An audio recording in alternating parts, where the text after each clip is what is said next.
task for the Edinburgh Capitals players. 4 imports down, suspensions and injuries, 627 games for Jason Hewitt.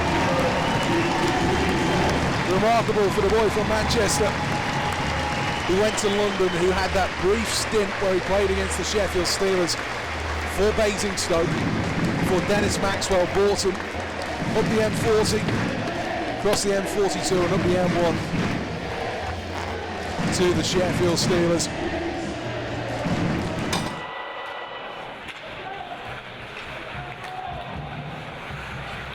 Leguy to Saric, to Leguy, looking for the one-time, a big deflection, saved by Tubac. Lawrence, he's a big unit, isn't he? Steelers have it again, penalty coming though, and it's a penalty on Lawrence for elbows. Yeah, his arm just came up a little bit too high. Liam Sewell, referee, spotted that one straight away. Zanet to Hayes. Another shot all the way through, didn't see that plan. Second chance, Zanet scores! Power play goal for Edinburgh. Short-handed and short-benched this evening. But in their first chance with a man advantage, they score. Sniping home, and the Steelers fall behind before the first 2.5 minutes has even elapsed.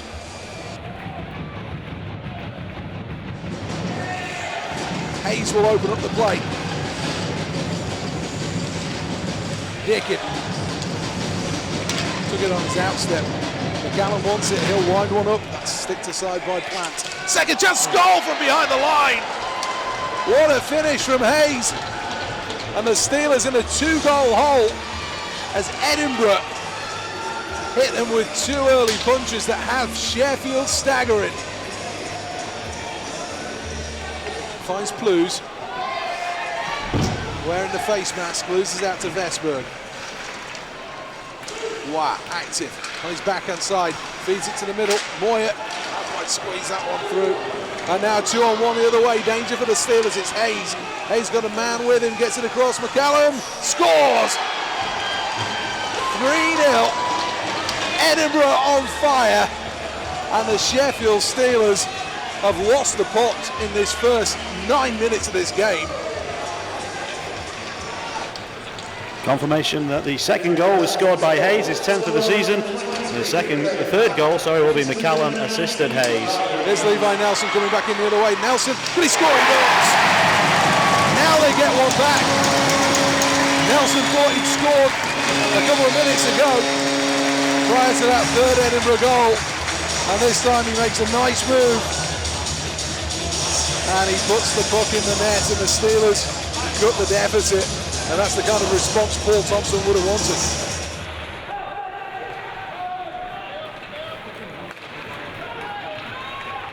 Here's Fleming. Steelers clear away. Wow, will bring it back. Steelers a bit more wide open. Here's Fretter. Shoots, scores! Rips one top shelf. Colton Fretter. And the Steelers are within 1.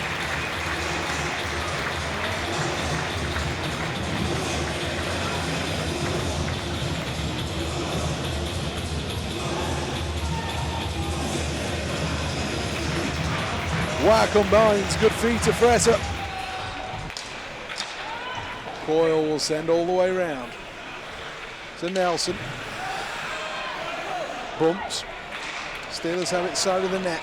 Give me a chance for Lawrence. Leguy couldn't feed him. Saric will step into one, lets one go. Falling man, Steelers score! Lawrence gets the final touch in a debut goal for the big man who only signed 24 hours ago. And it's taken him just over 40 minutes to do something he couldn't do in 9 games in Coventry.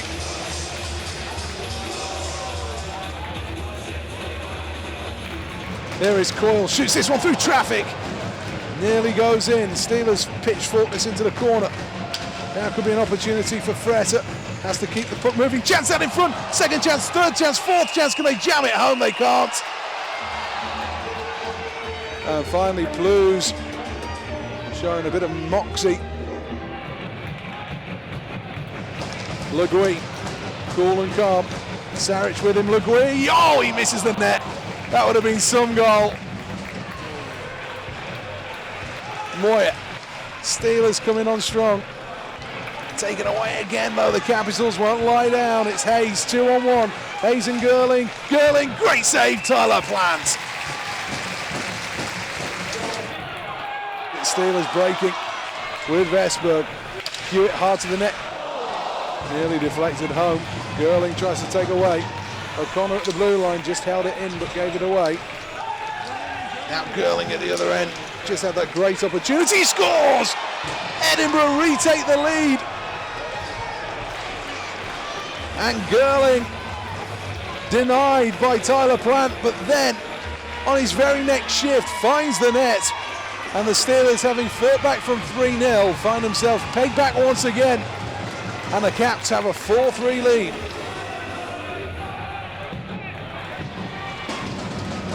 Here's Legui. Rink wide, it's with Moyer. The defenseman pinching up into the play. Falls, needs to keep this one alive. Finds Levi Nelson. Nelson to Legui. Legui to Lawrence. Let's one go, he scores! An equaliser from Lawrence. A snapshot to beat Carson Chubak. That was a high caliber finish. What a way to make an impression for the Sheffield Steelers' new signing.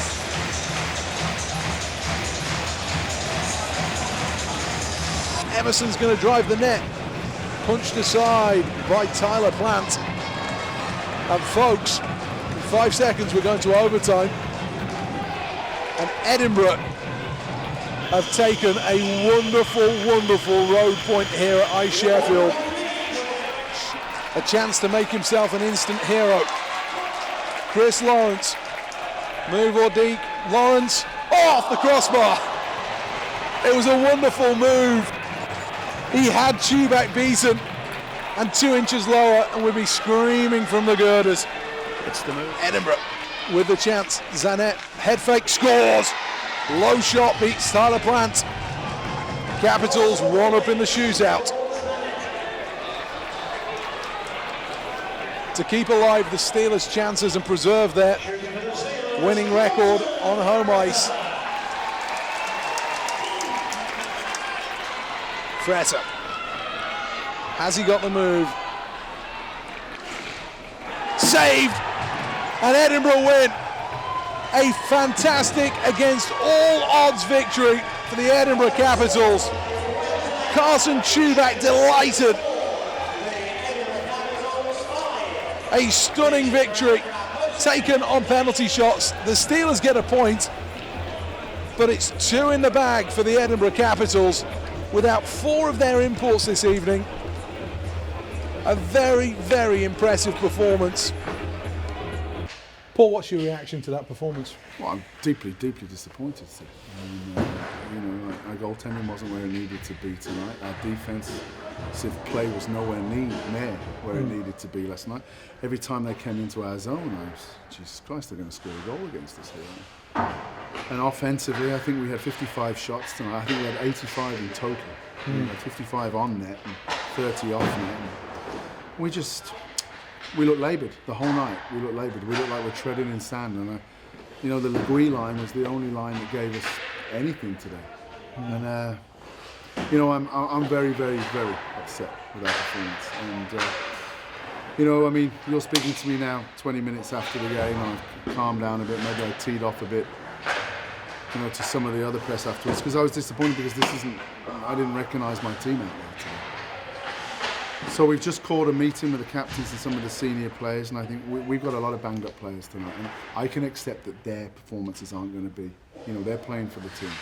But some of the other guys that aren't carrying injuries right now weren't nowhere near where they need to be. But we've been going pretty hard up until this point, every day, on and off the ice, and I think it might be an accumulation. I've just had some good feedback from the players. And not making excuses, Seth. We're not making excuses. They came here, we knew how they were going to play.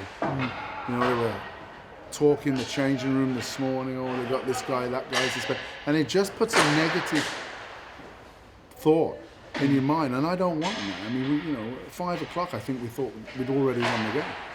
and we haven't. You know, we're playing against teams that make good plays, and we gave up more 2-on-1s and 3-on-2s tonight than we do against Nottingham, than we do against Belfast. I mean, we know they play a game where they're going to float guys out in the neutral zone. They're playing that to try and pinch a point or two, you know. And we fell into the trap, but I just didn't think our energy levels were there.